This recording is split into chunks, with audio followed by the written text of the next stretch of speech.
Good morning, everyone. It is Sunday, October 16th. I'm Sandra Smith. This morning, the race for president tightens up. New polling showing Donald Trump closing in on Hillary Clinton as the GOP nominee issues a new challenge. We should take a drug test prior, because I don't know what's going on with her.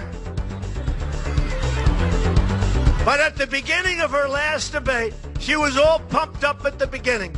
And at the end, it was like, oh, take me down.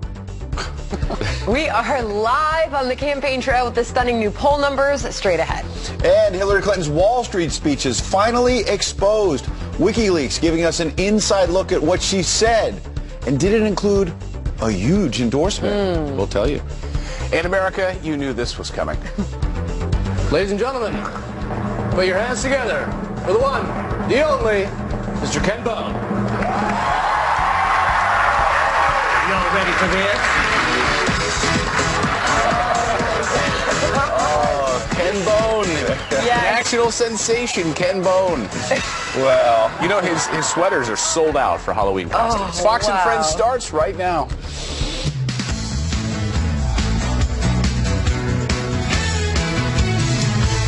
Any excuse for us to eat on this show? Yeah. So we got a big barbecue festival.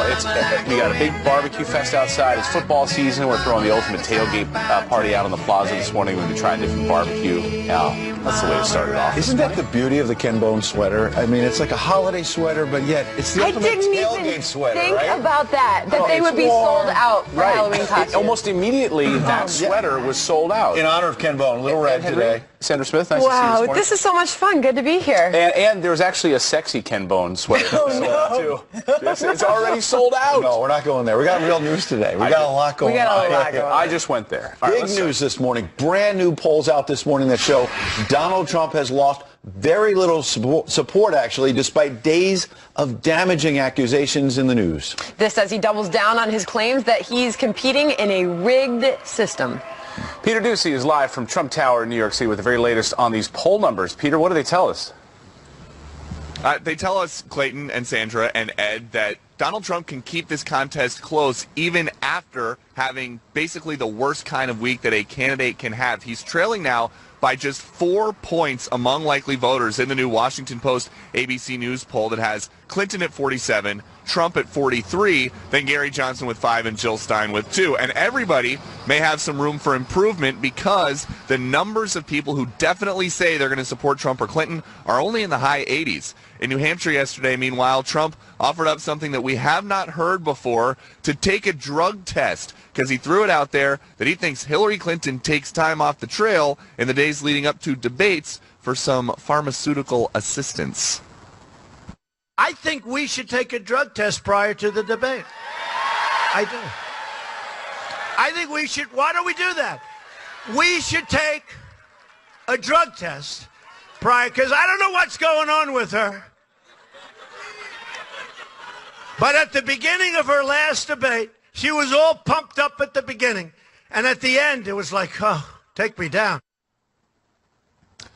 No word yet on whether or not anyone is interested in taking a drug test ahead of the next debate from the Democratic campaign. But Trump is also making it clear he does not think the women coming forward with stories about his behavior more than a decade ago are doing it as a public service. He thinks they're trying to help Hillary Clinton throw the election, tweeting that, quote, nothing ever happened with any of these women, totally made up nonsense to steal the election. Nobody has more respect for women than me. And Trump does not have any public events now, 3 days ahead of the debate. But he did say yesterday, while he was making a point about preparation, that he doesn't think if you don't know the issues on Sunday, you're not going to know them by Wednesday, which is part of his way to get voters really curious about what Hillary Clinton is doing when we don't see her. Wow. Back to you. Thanks, Peter. I think a drug test is out the window, but I think maybe they should set up a lie detector test. Both of them have to be hooked up to a lie detector test throughout the whole That thing debate. might go off. Can we talk about this poll? Because It's unbelievable. this was after this unbelievable week for maybe really 2 weeks. A couple going weeks. back, to the first debate. It's been a landslide of coverage just saying mainstream media, Donald Trump is done. This race is over. You see the numbers right there. 4 points. This is not an outlier. This is not some random internet poll where Donald Trump supporters say, look, it's close. No, it's the Washington Post, ABC News. Yeah. This So is does this say more about Donald Trump's campaign and its resilience, or does it speak more for Hillary Clinton asked the perfect not being question, a very actually. good candidate? She's been in hiding, and it's been a circular firing squad for Donald Trump this week, right? I mean, she's not been coming out really talking much about all of these controversies, except at the debate. She's been pretty silent on it. So, I don't know, maybe she should have been more vocal about it. Her supporters have certainly been out there. They've been hammering Donald Trump. It shows his resiliency. But I think Sandra asks the right question. I think after all of this, it suggests more than a year of campaigning, Hillary Clinton has just still not sold herself to the American people. They're still like, ah. So look at this extra portion of the poll here. So whether or not this Trump video makes any difference to most voters won't make a difference. 64%. Wow. More likely to vote for him. I want to talk to the 1% and say, I'm more likely to vote for him now. After I heard that tape where he gropes women, married women. Even Trump supporters have have to acknowledge that was a self-inflicted wound. But when you look at that number, you're right, Clayton. I mean, big numbers saying it's not going to make a difference. And we're seeing it in this Washington Post poll. It's dramatic. And 7 out of the 10 respondents in that poll, they do believe that Trump probably made unwanted sexual advances. And the majority say his apology about it was insincere. But still, look how close this race is. Maybe we got past it in the Bill Clinton era. It's like, you know what? Okay, yeah, but he left with this high approval rating. We don't care about that. And we just care about what he's going to do for the despite all the coverage of Trump in these issues, what about WikiLeaks and that coverage? Maybe a little less in the mainstream media, but all of a sudden, new batch of emails yet again over the last 24 hours, and includes speech transcripts where Hillary Clinton goes on and on, big hundreds of thousands of dollars she got for speeches to Goldman Sachs.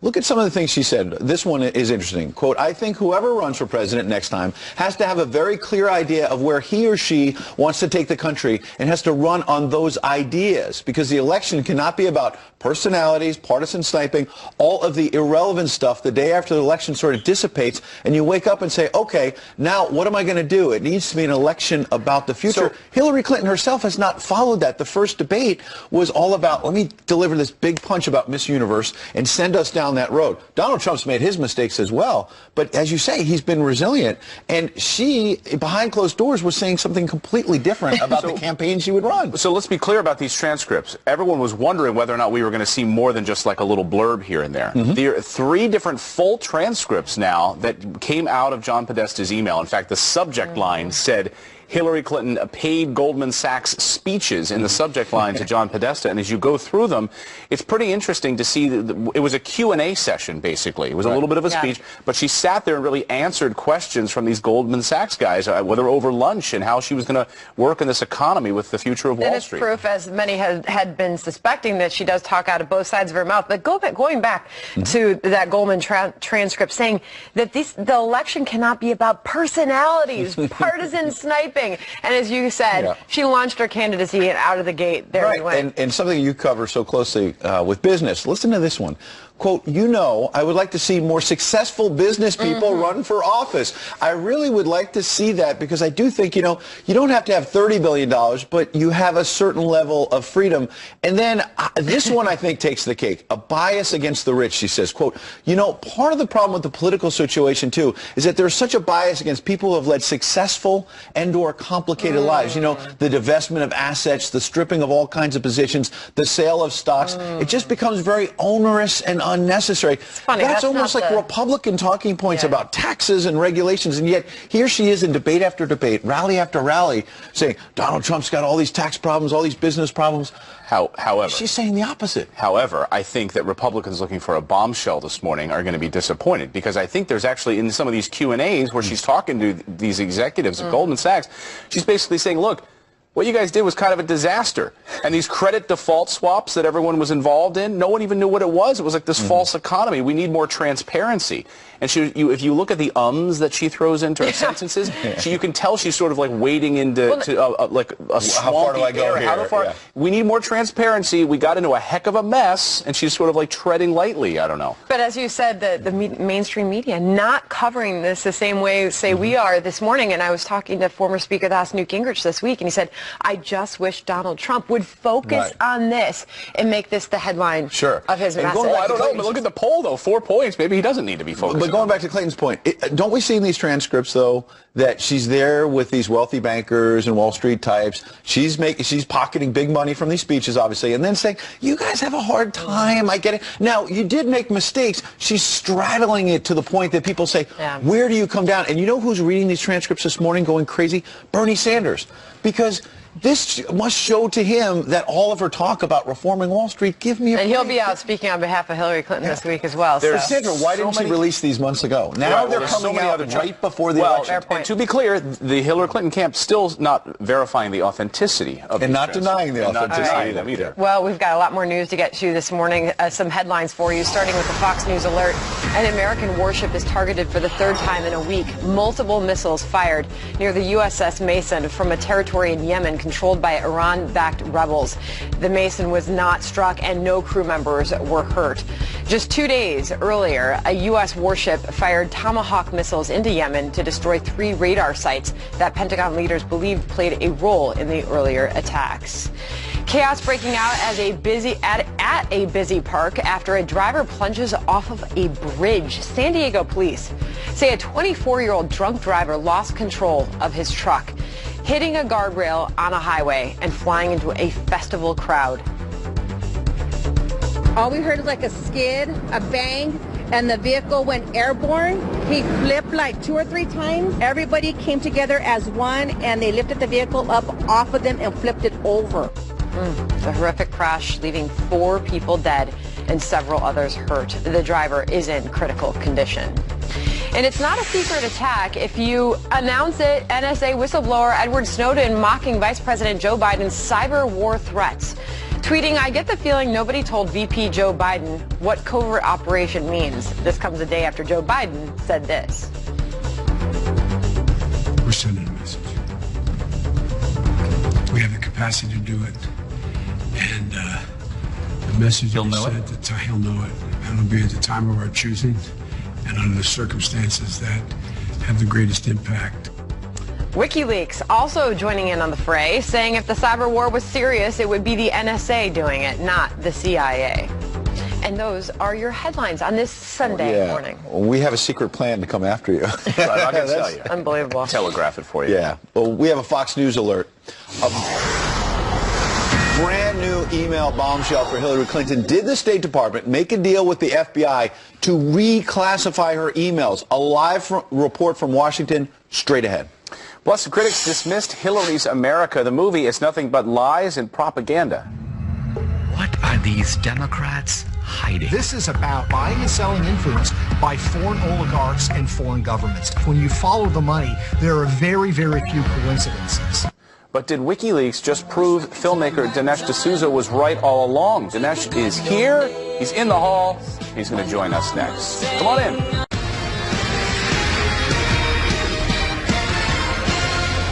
Well, the WikiLeaks email dump certainly painting a fuller picture of Hillary Clinton and the Democratic establishment. Those leaked emails suggesting campaign infighting, cozy ties to the press, Wall Street, party collusion, and even attempts to shake up the Catholic Church. They're the kind of bombshells depicted in Dinesh D'Souza's blockbuster documentary, Hillary's America. Critics initially dismissed the film as nothing but lies. But did WikiLeaks prove them right? Joining us now, Dinesh D'Souza, whose film is now out on DVD. Good morning. Good morning. What do you think when you see what is spilling out? You heard the critics saying that you're just out to get Hillary Clinton. She's not this monster behind closed doors you're trying to depict. What do you think now? Well, every film presents a portrait, a theory, and our film has several themes about Hillary. One of them is we talk about the continuing history of bigotry in the Democratic Party, the party of slavery, of segregation, of Jim Crow. And then the critics go, well, that's not the party today. But one of the remarkable things about WikiLeaks is you now begin to see the face of the Democratic Party behind closed doors. Well, let's take a look at that. I'm glad you said that, because one email about needy Latinos, they're talking about reaching out to Bill Richardson. He's still on TV a lot, especially on Univision and Telemundo, and notwithstanding the fact that he can be in bleep, it was worth getting him in a good place from John Podesta. Also calling for a so-called Catholic spring. Quote, there needs to be a Catholic spring in which Catholics themselves demand the end of a Middle Ages dictatorship and the beginning of a little democracy and respect for gender equality in the Catholic Church. This was, to be clear, an email to John Podesta, but then he responded and said, we've been thinking about a Catholic spring. If Donald Trump and his aides were shown talking about a shakeup, a Muslim spring, let's change this religion, I suspect that the outcry would be astronomical. Absolutely. In fact, they keep saying that we don't want to criticize Islam. This is not a war against Islam. We've got to be sensitive to Islam. We would worry about Islamophobia. So you begin to see how even bigotry changes its face. Today, the acceptable bigotry is against evangelical Christians and Catholics. And the kind of things that you can say about those groups you'd never say about anyone else. Other themes in the movie, the private and public Hillary, that they put on a public face. We're helping people. We're motivated by idealism. We're going to Haiti because we care about the suffering, but behind closed doors, they're trying to figure out how to get contracts to their own donors. Behind closed doors, they say completely different things to corporations, like, you know, we're worried about the bias against the rich. Well, who's creating the bias against the rich if not Obama and Hillary? Okay, but devil's advocate. Donald Trump has a tape emerge suggesting behind closed doors he's talking about potentially sexual assault, much different from the person he projects. So not just to pick on him, but in general, don't all politicians show us a different face in public from what they do privately? Well, I think with Trump, the important thing to realize is that Trump's offenses are not against the public purse. You know, here's Trump 10 years ago. He's a private citizen on a bus. With Hillary and Bill, these are people who are dealing with the public treasury and the public trust. And we've seen systematic abuses of that. Think of the way the two Clintons were renting their Lincoln bedrooms, selling pardons to big-time felons and tax cheats. Well, real quick, there was another email emerging saying that even Chelsea Clinton had concerns about pay for play at the Clinton Foundation. They did an independent audit by a major law firm that focused on philanthropy, and they found major problems. Well, here's the big picture. I mean, I'm an immigrant. I came to America. I believe in ladders of opportunity. I believe in merit, giving everyone an equal chance. Now, the Democrats talk like this, but their ladders of opportunity are how close are you to the Clintons? How much are you willing to kiss their brass ring? How much are you willing to fork over? How much cash is in your suitcase? Well, we'll see how that plays out in the final days. We appreciate it. Dinesh D'Souza, thanks for coming in. Pope Francis taking a controversial stance on illegal immigration, what he just said about the thousands of refugees crossing the border and what we should do with them. Plus, stunning new poll numbers show Donald Trump just 4 points behind Hillary Clinton. Did the mainstream media write him off too soon? A fair and balanced debate straight ahead.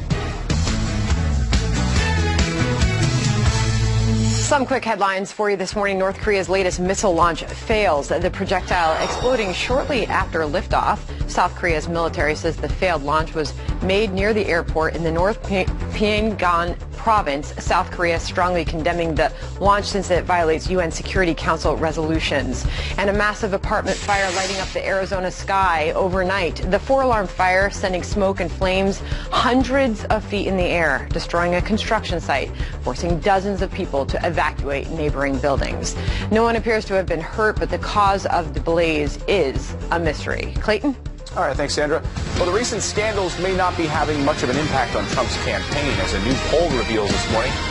But get this, he's just within 4 points of Hillary Clinton's lead. So is the media writing him off too soon? Let's ask our political panel this morning, Washington Post opinion columnist Catherine Rampell and GOP strategist John Burnett. Nice to see both of you this morning. Your paper, this bombshell comes out. This isn't some outlier poll, as Ed was talking about earlier. It's not some internet poll that Donald Trump gets excited about. It's the Washington Post ABC News poll. Are you surprised by these numbers? Yes and no. So what was interesting to me about these numbers was that a large share of Republican voters did seem to be disgusted by Trump's behavior, did say that, I think half of them said that they believe Trump has been forcing himself on unwilling women. But the vast majority of people also said it's not a legitimate issue, they don't care, and it doesn't affect their vote. So, John, not going to affect their vote. They're like, okay, we're fine with that. And the numbers seem to shift back. I think it was within 7 points, now down to 4. Were you surprised? Within a margin of error. Right. Exactly.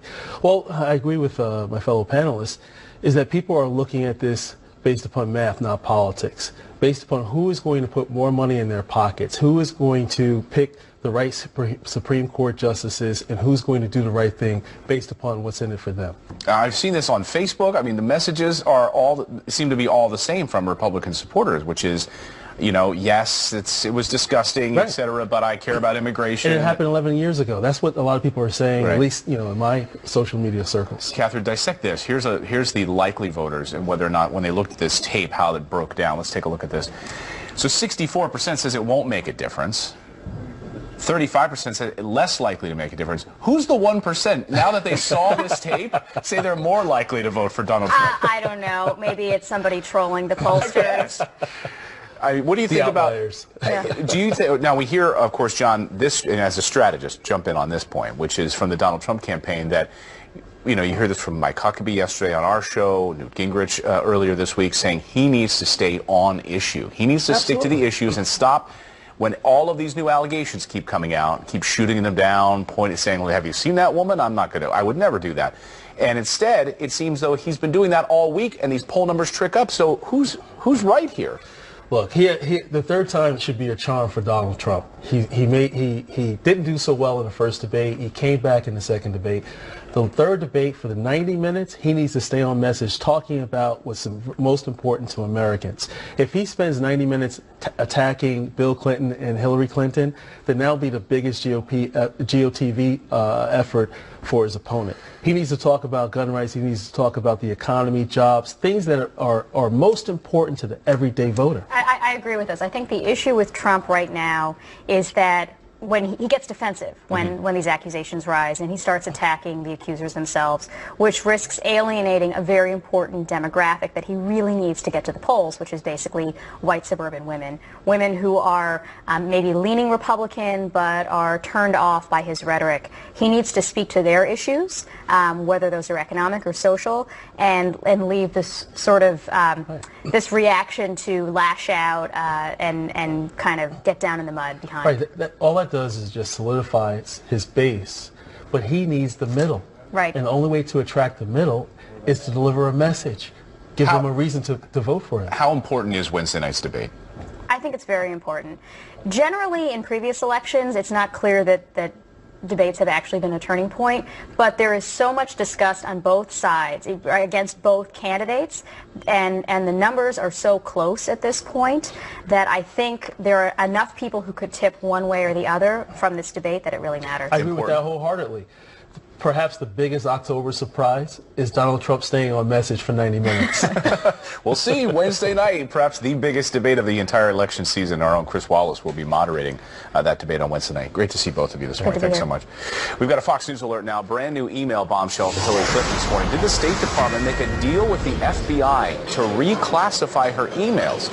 A live report from Washington on that story straight ahead. In America, you knew this was coming. SNL does their best Ken Bone. Ladies and gentlemen, put your hands together for the one, the only, Mr. Ken Bone. Y'all ready for this?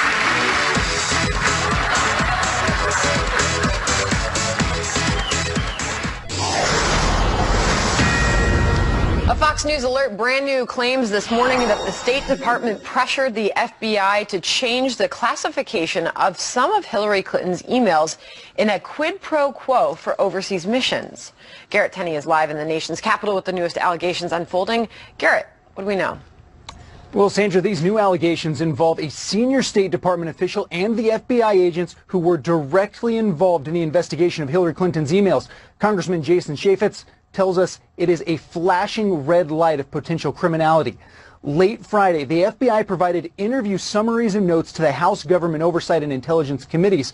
Chaffetz, who was briefed on those documents, tells Fox News the alleged quid pro quo involved the State Department's Undersecretary for Management, Patrick Kennedy, who was pushing an FBI official to change the classification of at least one of Hillary Clinton's emails to a lower, less classified level. In that same conversation, the FBI official brought up a previous request from the Bureau that the State Department create additional slots for the FBI at overseas missions. In a statement to Fox News, Chaffetz slammed the FBI, saying, left to their own devices, the FBI would never have provided these records to Congress and waited until the last minute. This is the third batch because the FBI didn't think they were relevant. Chaffetz has not read the documents himself, which include classified records that must be read in a secure facility, but he said there is some conflict in the record. Based on briefings from staffers, he said there are grounds for at least 4 congressional hearings over these allegations once Congress comes back. Now, the FBI responded last night with a lengthy statement explaining that the 2 conversations regarding the classification of Clinton's email and the additional slots for the FBI overseas were separate issues and maintains everything was above board, saying the classification of the email was not changed and it remains classified today. Although there was never a quid pro quo, these allegations were nonetheless referred to the appropriate officials for review. We'll get more on this in this next week. These transcripts are suspected to be released on Monday to Congress. Wow. Thanks. And troubling, too, to think that the FBI would become a political organization. We like to think in this country that the Justice Department is separate from the political process of this country. Yeah. James Comey, we've had to listen to him say it over and over again that politics does not play a part. You're absolutely right. I mean, James Comey has explaining to do, still going back to his news conference where he laid out how troubling all of this was for Hillary Clinton and then said, but no charges. Right. And then Patrick Kennedy as well, who's mentioned by Garrett Tenney. He was a top State Department official under Hillary Clinton who was in the middle of Benghazi, all kinds of questions about what he told the public, didn't tell the public, what was going on behind the scenes. And now he pops up here, hey, FBI, we'll scratch your back if you retroactively say this is not secret. What were they trying to do? The point is because they were trying to say there was not classified information on Hillary Clinton's server. There was. All right. Well, that being reported this morning, and we should mention the FBI is denying all of it. All right. Well, the Pope is now speaking out about how child refugees are being treated. Pope Francis urging the world to help bring in the displaced kids instead of forcing them out. He spoke out against countries that close their borders or deport them back to uncertain futures back home, warning of the horrors they could face along the way, like abduction, human trafficking, and child labor. Well, a car smashed to pieces and split in half. Here's the image of it. And miraculously, all of those involved in this crash are still alive. A drunk driver in a Mercedes-Benz collided with this Mazda in Long Island, New York, sending it flying off the road. The impact slicing the Mazda into into half, as you can see, exposing everything inside. The driver of the Mercedes now facing DWI charges. Well, I scream, you scream, Blue Lives Matter wants you to boycott Ben & Jerry's ice cream. This after the company said that they won't be silent in the face of injustice and endorsed the Black Lives Matter movement. Protesters called the move downright dangerous, releasing a statement saying the activist group spreads baseless claims that cost officers their lives. Here it is, debate sensation Ken Bone getting the late-night comedy treatment. Ladies and gentlemen, put your hands together for the one, the only, Mr. Ken Bone.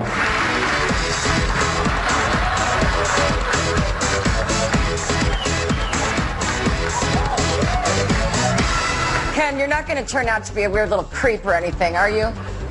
Maybe. Oh, no. Oh, my. Oh, my God. Well, the real Ken Bone set the internet on fire during the debate with a question on energy and his outfit before landing in a massive endorsement with Uber. And Clayton reports to me this morning that those sweaters are sold out for Halloween costumes. Yeah, you can't get the main male version of the Ken Bone costume anymore. But however, Janice, you can get the sexy Ken Bone outfit, which is available for Halloween. That just shows you that they can turn anything into a sexy Halloween outfit. It's not good. Right. It's not good, Clayton. Hey, Janice. Sandra and Clayton, you know we're having a tailgate party out here on the plaza. I know. Hello, Giants. You need to do it today. You need to do it today. And we're going to talk barbecue with Chef Matt here in just a second, but we got to do the weather real quick. How's the weather today? It's going to be a beautiful day. Very nicely done, Matt.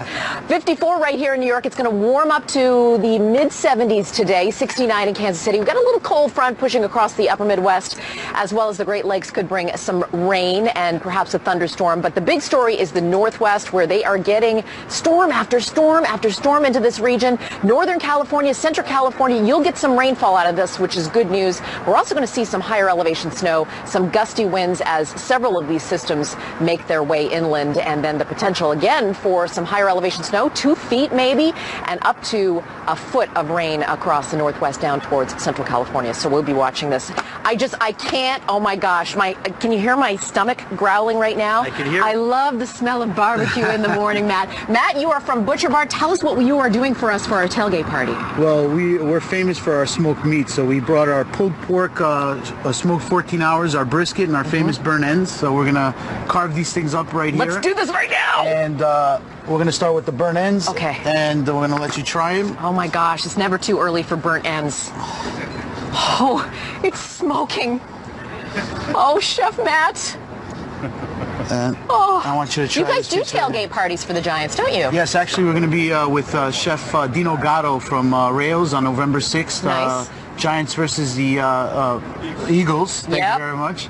And we'll be there doing our tailgate. Okay. We do catering, we do full pig roasts, and obviously we bring our smoker everywhere we go. The smoker. It's called the Fat Man. What's your secret? So this is your signature dish, right? Right. I want you to try the burnt ends. Okay.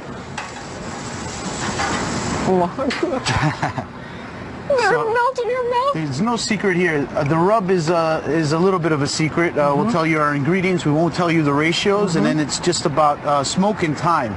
So you have to allocate about 12 hours to get this product looking this way and tasting this way. I love you. Love you too. Thank you for coming. Thank you. Thank you for having Henry, us. beat that, baby. Janice, beat that. You're throwing it to me better than Eli Manning's been throwing lately, so that's what I'm worried about. I want him to do well. I want him to do well. I know. I'm sorry. Joe Isidori, Black Tap. Black Tap. You guys, you've got 2 locations in Manhattan. You've got a third coming at 55th. That's right. That's Midtown. right. We do. And these burgers, let's run through them quickly, and I want to get to the grill. Okay. So, First one, Texan, big boy, barbecue bacon, onion rings, cheese, everything. Over here to Greg Norman, the official. I love number Greg one. Norman, a friend of mine. We buy his Wagyu beef. Oh. And we win every burger competition in New York City every These are year. the trophies. That's it, right here. These are our babies. All right. Right So here. you're not just talk. You're backing it up. We do it all. All right. That's all it. We're here What's this to. one? This is the old-fashioned Swiss mushrooms, onions, horseradish, and then all the ladies love the Californian turkey burger, truffle mayo, avocado. An avocado. Okay, Yeah. now people see how beautiful it looks when they go to the restaurant or when they see it on Fox and Friends and they say, I can never make it. Let's get to the grill. Show us how you do it. We're going to make our best seller called the All-American Prime Beef from Pat LaFrida. Okay. Oh, Pat's great. Yeah, he's the best. Some sea salt. Okay, flip it over. Throw it on the grill. Really simple. Really simple. What we do afterwards with TV Magic, we have one ready. We already have one ready to It's go. always 2 pieces of American cheese, right? So you kind of just throw it on there. Oh, 2, Give not it- 1. No, always 2. Never Oh. 1. And then we have it nice I've and been doing it gooey. wrong my whole life. I'm sorry to break the news to you. So, and then after that, the bun. Bun's very important. Brioche buns suck. Martin potatoes buns, the best. Oh, yeah, those are good. Special sauce, Thousand Island, kicked up, little chipotle, little pickle, little Worcestershire Is that better sauce. than the Shake Shack sauce or not? We don't talk about Shake Shack. Okay, so after we're My done, son is going to be upset. He likes Shake Shack. come to Black Tap. All right, Black Tap. All right, so now, here we go. Juicy, cheesy burger, ready to go. I gotta try it. Some lettuce, some tomato. All right. Cut it in half for you so you don't make a mess. All right. Okay, grab it. I'm trying to go for it. real go quick. For it. There you go. Perfect. Best tailgate party ever. I want to send it back inside. Guys, this is delicious. You got to get out I here. can't even speak. You gotta You get can't out even here. speak. Your mouth is full. I can't speak. With that burger. See, you gain weight when you work on Fox and Friends. It's part of the beauty of this show. Not you, Clayton. No. All right, so much to get to this morning. Hillary Clinton hits Wall Street hard on the campaign trail. We're going to make sure that nobody, no corporation and no individual can get away without paying his fair share. I think it's time that the wealthy and corporations paid their fair share to support this Well, country. you just opened the next segment. But when she speaks right to their face, it's a whole different story. We've got to look at her Wall Street transcripts, those highly anticipated transcripts, Clayton, next. Plus, forget about the election. Which candidate is winning the Halloween costume race? I can guess. Yeah, I think you take a guess at that. We'll be right back. And Hillary Clinton staying mostly behind closed doors just days before the final debate. Meanwhile, her campaign going on defense following more embarrassing exposures thanks to WikiLeaks. Rich Edson live from Chappaqua, New York this morning with more on Hillary Clinton's damage control strategy. Good morning, Rich. Hey, Rich. Good morning, Ed and Sandra Clayton. We are been hearing for quite some time of Hillary Clinton dismissing calls for her to release the transcripts of the paid speeches she gave to Wall Street. During the Democratic primary, Senator Bernie Sanders demanded that she do so, saying that they would show closer ties to Wall Street than she was letting on. Clinton is now calling out large financial institutions like Wells Fargo, saying she's going to rein in Wall Street. And now WikiLeaks has released what it is saying are parts of the transcripts from the speeches that she gave to Wall Street a few years ago. In one of those instances, Clinton admits she'd rely on those in the industry to regulate the financial industry. It's something actually pretty common in D.C. She says, quote, "There's nothing magic about regulations. Too much is bad, too little is bad. How do you get to the golden key? How do we figure out what works? And the people that know the industry better than anybody are the people who work in the industry." That's the type of statement that would certainly be in odds with Senator Bernie Sanders and of recent calls from Senator Elizabeth Warren. Her campaign refuses to confirm or deny the authenticity of these emails. Every time they're asked about the controversy surrounding the content of these emails, they immediately deflect to this idea that Russia is the one, the Russian government, is hacking her campaign and Democrats' emails, and then releasing it in some effort to try to thwart her campaign. They're comparing it to a modern-day Watergate break-in and saying in a statement, quote, "4 decades later, we're witnessing another effort to steal private campaign documents in order to influence an election. Only this time, instead of filing cabinets, it's people's emails they're breaking into, and a foreign government is behind it." A campaign spokesperson is pinning this also on Trump, saying it's frightening how close the foreign policy of Donald Trump aligns with Vladimir Putin's preferences. Back to you guys. Rich Edson, live for us in Chappaqua this morning. Appreciate it. All right, Thanks, Rich. All right, coming up here on the show, the Obama administration preparing to launch a cyber attack against Russia for those WikiLeaks. But is it simply revenge for the Clinton campaign? Plus, Donald Trump knows what it's like to get cut off during the debate. I do. All the time. What are you interrupt her? Ain't a pretty boy toy. Will the final debate be the first fair and balanced one? We will discuss that next.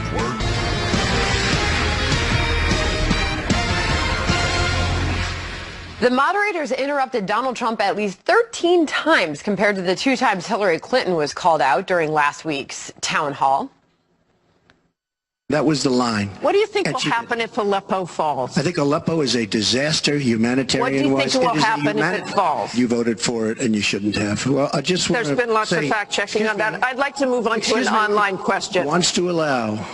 And why did it morph into that? No, did you? No, answer the question. Why do you still believe? You I do. interrupt me all the time. Why don't you interrupt her? Would you please? Remember that moment. So will the final debate be the first unbiased debate? Let's ask Amy Holmes, a political analyst with Rasmussen Reports. Good of you to be here this morning. Good morning. Thanks for having me. What are we going to get from this third highly anticipated debate moderated by our very own Chris Wallace? Well, certainly viewers are hoping that it's going to be unbiased. And Chris Wallace, of course, with all of his experience as a long-time journalist on the Sunday shows. One of the best in the biz. Absolutely putting people's feet to the fire. I think that's going to be his goal. The question is, will the candidates? It's a fair point, right? So he can ask the most substantive questions on the planet, but if the candidates choose to mudsling, well, that's out of his hands. As far as what the actual discussion will be, we've gotten some hints from Chris Wallace: debt and entitlements, immigration, the economy, the Supreme Court, foreign hotspots, and fitness to be president. Fitness to be president. I think that's an area where you might see the mud start flying between these two candidates. But I also want to call your attention to the fact that among likely voters at Rasmussen Reports, we found going into the first debate that 46% of likely voters expected the moderators to be biased. in the direction of Hillary Clinton. Only 6% thought that moderators would be helping Donald Trump. And unfortunately, from some of those clips, the clip you just played with all those interruptions, I think unfortunately a lot of the voter skepticism was warranted. Yeah, and it is highly expected that Chris Wallace, one of the best questioners in the business, is going to challenge both of them when necessary. Ask the questions, and then, of course, the art of moderation is in the follow-up. If a follow-up is necessary, you do that. But in previous debates, most of those follow-up questions did go to Donald Trump. A lot of them didn't. From my point of view, as a frustrated viewer, I wanted the follow-ups to themselves be more substantive. For example, on questions of foreign policy when it comes to Syria, for both candidates to have their feet be put to the fire. Syria, of course, is a humanitarian crisis, but it's also a geopolitical mess, and we didn't get a lot there. Well, the expectations are high. That happening Wednesday night this week, the final showdown. And as we let off this morning's hour, the polls show a very close race still. So oh, it is. Absolutely. We will be watching. All right, thank you so much. Amy Holmes, good of you to be here. All right, well, the headline everyone's talking about this morning, Trump down just 4 points in the latest poll. We'll discuss why. Top of the hour. And some college students say Hillary Clinton is a role model. Coming up, you'll see what happens when we ask them why. For a good role model. Hillary Clinton, 100%. Hillary Clinton, definitely Clinton. Is there like one accomplishment she had from her lifetime as a politician that sticks out to you most? Not particularly. More so just the fact that she's a female. Being the first woman to like run for president. She's kind of like morphed her political views to align with like what the majority of the country wants.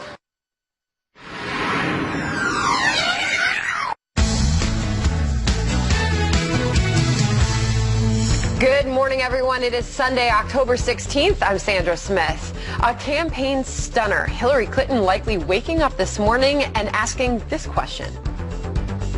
Why aren't I 50 points ahead, you might ask? Oh, that never gets old. Oh, we just did that. Brand new polls show Donald Trump within just 4 points of Hillary Clinton after a very big couple of weeks. Did the mainstream media write off Trump too soon? We're live on the campaign trail straight ahead. Plus, that's not the only bombshell Hillary Clinton's dealing with this morning. The State Department accused of trying to make a backroom deal with the FBI to reclassify her emails after the fact. Unbelievable. Was a Clinton cover-up in the works? And it was the Bernie Sanders who demanded Hillary Clinton release her Wall Street speeches. Remember this? If you give a speech for $225,000, it must be an extraordinary speech, don't you think? Well, this morning, thanks to WikiLeaks, we know what she said to Goldman Sachs in those Q&A sessions for $225,000. Fox and Friends, Hour 2 starts right now.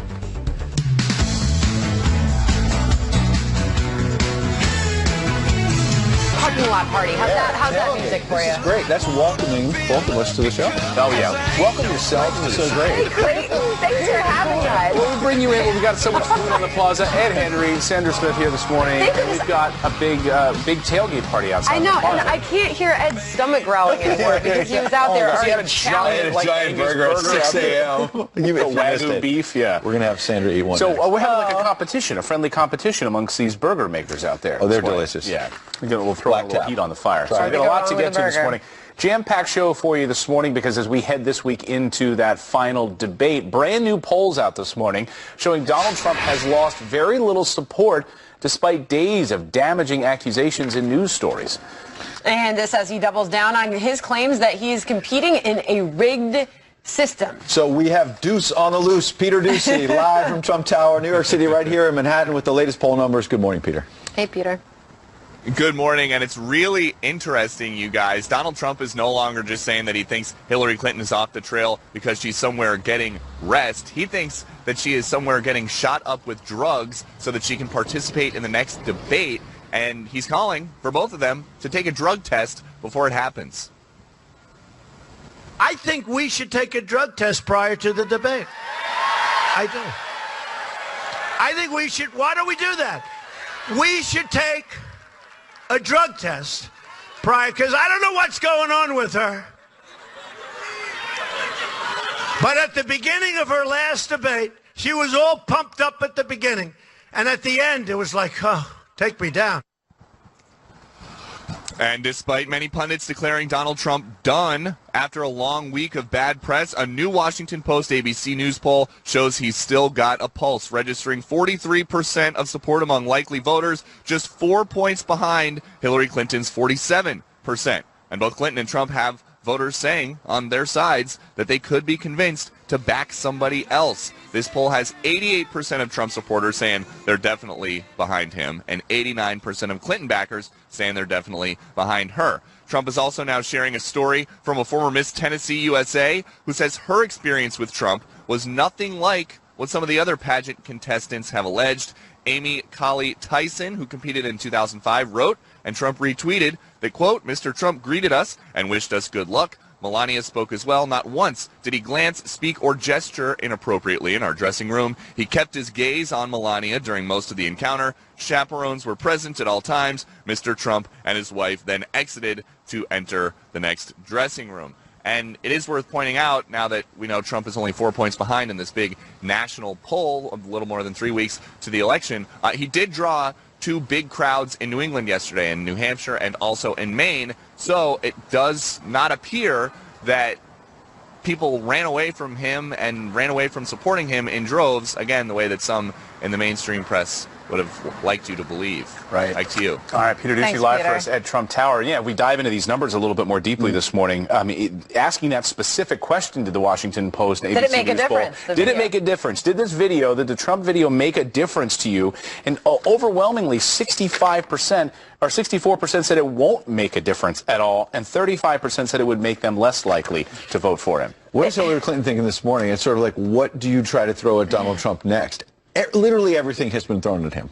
And also he's had some mistakes, candidly, that have been self-inflicted wounds. Well, and yet he's 4 points down in a real serious Washington Post ABC News. And her camp say that she is prepping for this Wednesday night debate, which she did a lot of prep before. But can I just remind everybody, as Peter just said, 3 weeks out, we're 23 days to Election Day. How unprecedented is Ed, you covering these elections, that we are now looking at Hillary Clinton just leading Donald Trump by 4 points right now in this national poll. It's unbelievable after all that's happened. I'm thinking about Raging Bull, Jake LaMotta. You know, when De Niro's playing him, and he's just being assaulted with one thing after another, and he says, Ray, I never went down, Ray. I never went down. Hillary Clinton has to be looking at Donald Trump at this last debate with Chris Wallace there saying, this guy won't go down. Well, That's interesting. Well, and also, to be fair, Hillary Clinton won't go down. Every day, it's a new WikiLeaks. Every day, it's a new cut. You know, death by 1,000 cuts. And today, this now is out because, and we have a Fox News alert on this, 34 summaries have been released thanks to a Freedom of Information Act. This has nothing to do with WikiLeaks. You know, we think it's all the WikiLeaks. No, Freedom of Information Act has now shed some light on what exactly was going on with the FBI and the State Department. Was there some sort of quid pro quo? They were trying to pressure the FBI to say, look, there were some secret emails, and Catherine Herridge has been reporting on this first for Fox before anybody else, saying, look, there were some secret emails in here, Patrick Kennedy over the State Department calling the FBI, allegedly, according to these documents, and saying, could we retroactively say they're not classified anymore? And, oh, by the way, we might throw the FBI a bone with some overseas jobs and things. Right. Quid pro quo mentioned in these documents. Now, the FBI is saying, no, nothing went wrong here. But this is going to raise more questions about that FBI investigation. You say that, but there's just this drip, drip, drip, and you don't know what is going to actually have a significant impact on Hillary Clinton's campaign when there's just so much coming out. Yeah, Charles Krauthammer, I remember about 7 months ago, said when asked the question, would Benghazi bother her? Would any of this stuff bother her? He said no.